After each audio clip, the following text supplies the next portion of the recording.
เนื่องในโอกาสบุญปีใหม่ของสาธารณรัฐสังคมนิยมเวียดนามที่จะหมุนเวียนมาบรรจบครบรอบอีกวาระหนึ่งวันที่8เดือนกุมภาพันธ์สหายพันเอกเข็มพรมูลทดีหัวหน้าการทหารกองพลที่4พร้อมด้วยคณะพักคณะบัญชากองพลองค์การ5ห้องได้เดินทางเยี่ยมยามและอวยพรทหารสายแดนลาวบาวทหารสืบข่าวกลุ่ม9กองพล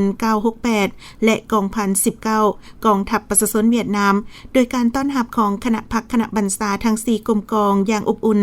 โอกาสนี้สหายพันเอกเข็มพรมูลทดีหัวหน้าการทหารกองพลที่4ได้ต่างหน้าให้คณะพักคณะบัญชากองพลนายและพลทหารทั่วกองพลที่4กล่าวจุดประสงค์พร้อมทั้งอวยพรไซอันประเสริฐมายัง4กำลังป้องกันชาติสาธารณรัฐสังคมนิยมเวียดนามเนื่องในโอกาสวันบุญปีใหม่ของชาวเวียดนามที่จะมาถึงนี้ขอให้มีแต่ความสุขสมหวังทุกประการทางชีวิตส่วนตัวและครอบครัวเสริมขยายสายพันธมิตรภาพและความสามัคคีพิเศษระหว่าง2ชาติ2กองทัพลาวเวียดนามลาวเว้ารวมเว้าเฉพาะก็คือกองพลที่4กับทหารสายแดนลาวบาวทหารสืบข่าวกลุ่ม9กองพล968และกองพันใหญ่19กองทัพประชาชนเวียดนามให้มั่นคงทะนงแกนตลอดไป